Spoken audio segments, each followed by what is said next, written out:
Salut et merci encore pour votre fidélité, que ce soit sur cette page, sur cette chaîne, pour votre inscription pour le prochain cours de créativité qui arrive à grands pas. Et voilà, plus on approche, plus je sens qu'il y a encore des choses que je voudrais bien partager avec vous, que ce soit vous qui vous êtes déjà inscrits ou pour ceux qui ne sont pas encore inscrits.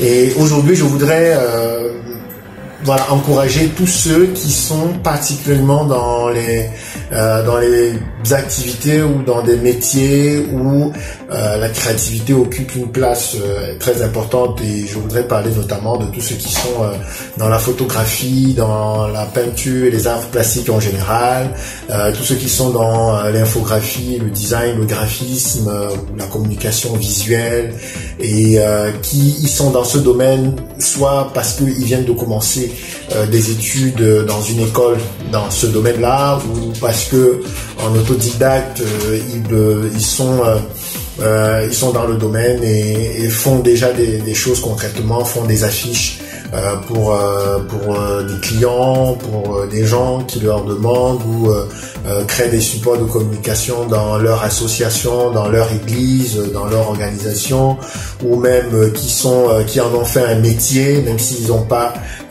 eu une formation académique ou professionnelle dans le domaine. Je voudrais aussi m'adresser à tous ceux qui sont passionnés d'art visuel, d'art plastique, qui veulent mettre cette passion au service d'autres personnes, au service d'entreprises, au service d'organisations et autres.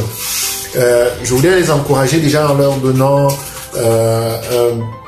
en partageant quelques étapes qui m'ont mené à ce que je suis aujourd'hui, à qui je suis aujourd'hui. Et premièrement, en leur donnant un conseil, c'est de vraiment conserver la passion. La passion, c'est quelque chose d'extrêmement important. Je n'en parle pas j'en parle un peu dans le cours de créativité, mais j'en parle surtout dans tout ce qui concerne la création d'entreprises et comment élaborer une vision pour une entreprise prospère, et vraiment conserver cette passion-là, parce que c'est un élément très important pour la créativité. La passion, c'est vraiment un feu qui, allumé en vous, va vous permettre de continuer chaque jour à créer, par rapport à quelqu'un qui, peut-être une fois en passant, voudrait apporter de la créativité dans ce qui constitue le cœur de son activité. Mais aujourd'hui, je voulais vous donner surtout trois conseils que je crois qui vont vraiment vous aider à vous encourager dans votre activité, mais aussi à comprendre que cette formation est pour vous. C'est vrai que, comme je l'ai dit dans mes vidéos précédentes, la formation s'adresse à tout le monde, parce que la créativité est un outil, est une capacité que chacun dans son activité professionnelle, chacun dans son quotidien doit pouvoir développer. Mais le fait que ça s'adresse à tout le monde n'exclut pas le fait que ça s'adresse particulièrement à vous qui êtes photographe, infographiste, graphiste, qui êtes designer, qui êtes créateur en couture, qui êtes make-up artiste, qui est peintre, dessinateur. Ça s'adresse particulièrement à vous. Et la première des choses que vous devez savoir, c'est que la créativité s'apprend, la créativité s'entretient et la créativité se recycle en permanence. C'est quelque chose que personnellement j'avais du mal à intégrer jusqu'en 2010, et c'est surtout au début de l'année 2009 que je l'ai intégré, parce que j'étais encore à Yaoundé au Cameroun, et j'avais produit une affiche que tout le monde autour de moi appréciait, et les gens me regardaient comme si les gens me renvoyaient l'image de quelqu'un qui était arrivé, quelqu'un qui était au sommet. Et puis il y a eu une personne qui n'était pas du tout artiste, qui n'était pas du tout graphiste, qui n'était pas du tout designer, mais quelqu'un qui avait travaillé pendant 15 ans, qui dirigeait une agence de communication et de design et de graphisme en France, et qui travaillait avec beaucoup de créatifs. Quand il a regardé mon affiche, il a dit: l'affiche on voit que la personne a du talent, mais l'affiche manque de créativité. Alors ça j'avais eu un choc. Je me dis, lui il se prend pour qui pour venir dire que mon affiche manque de créativité. Mais ce que ça avait créé en moi, c'était le désir de relever le défi. Et c'est grâce à cela que je me suis mis à chercher où ce que je pouvais apprendre un peu plus. Et après cette rencontre, j'avais cherché une école professionnelle où je pouvais vraiment apprendre la créativité, où je pouvais développer mon talent. Et c'est ainsi que j'ai trouvé l'école supérieure des arts visuels de Marrakech. J'ai participé au concours et j'ai été reçu. Et encore, quand je dis que la créativité se recycle en permanence, je me souviens lorsque j'avais eu l'entretien avec les responsables de l'école. Je me souviens encore la directrice du département de graphisme, Florence, que d'ailleurs je salue, qui est toujours au Maroc et qui m'avait posé la question si j'étais prêt à désapprendre ce que j'avais appris jusqu'à ce moment-là, 2009-2010, pour réapprendre à faire les choses différemment. Et je ne regrette pas aujourd'hui d'avoir accepté de désapprendre ce que j'avais appris auprès de personnes comme Olivier Thima, auprès de qui j'ai commencé à apprendre les arts visuels, les arts plastiques, la peinture, le dessin, la sculpture et le modélage dès l'âge de 7-8 ans, auprès de personnes comme le peintre Pascal Kenfak au Cameroun, auprès de qui, à partir du lycée, j'ai également évolué, et auprès de chacun de ces maîtres, auprès de chacun de ces aînés, j'ai appris à faire les choses d'une certaine manière. J'ai découvert leur manière de faire, j'ai essayé de m'approprier leur manière de faire, et quand je suis arrivé à l'école supérieure des arts visuels, j'ai accepté de laisser de côté ce que j'avais appris par le passé pour rentrer dans une nouvelle façon de faire. Et tout cela m'a permis aujourd'hui de pouvoir faire ce que je fais aujourd'hui en étant à l'aise. Je peux puiser dans différents courants, je peux puiser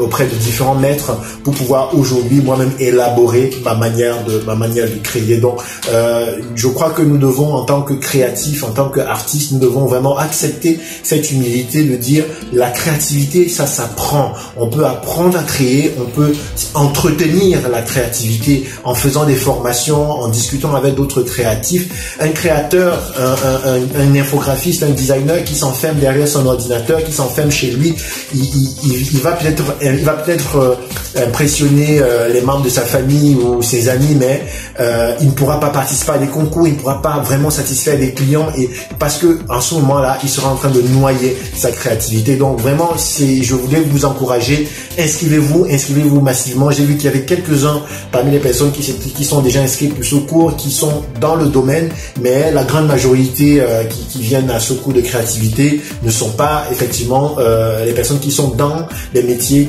qui sont impactés à 50 voire à 75% par la créativité. Ensuite, je voudrais dire une deuxième chose. Il n'existe aucun robot ou aucun logiciel créatif. Il n'en existe pas. Parce que déjà, la définition de la robotique, la définition du logiciel fait en sorte que rien de nouveau ne peut sortir d'une machine. Je travaille avec plus de 30 logiciels et applications, ordinateurs, mobiles et web Adobe. J'ai une licence au sein de HK Afrique, on a des licences Creative Cloud chez Adobe qu'on utilise depuis 4 ans aujourd'hui. Nous travaillons avec des applications comme Canva, avec différents types d'applications, que ce soit des applications gratuites ou des applications professionnelles. On fait du montage vidéo avec Premiere Pro ou Final Cut. On utilise des logiciels, mais aucun de nos produits, aucune de nos réalisations ne peut être attribuée à un logiciel ou à un ordinateur, parce que ces logiciels sont conçus pour faciliter notre travail. Ces logiciels sont conçus pour faciliter le processus créatif, mais le créatif, c'est celui qui se tient derrière la machine, c'est celui qui se tient derrière son ordinateur. Aujourd'hui encore, j'aime bien travailler à la main, j'aime bien faire mes recherches à la main, j'aime bien faire mes travaux d'abord à la main, manuscrit, avant de pouvoir aller les terminer sur ordinateur. Et donc, je voudrais vraiment nous interpeller là-dessus. Ne prenons pas les ordinateurs comme étant des outils créatifs, car il vient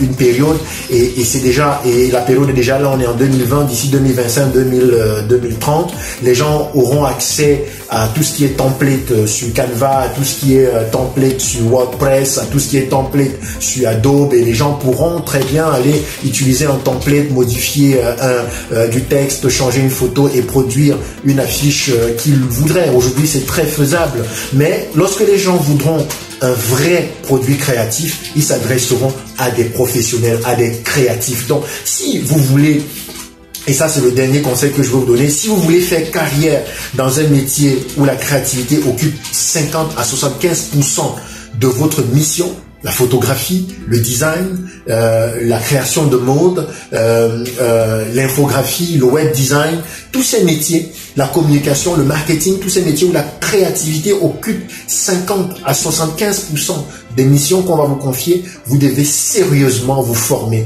Parce que bientôt, dans 5 ans, dans 10 ans, les ordinateurs pourront permettre à chacun de pouvoir faire une affiche.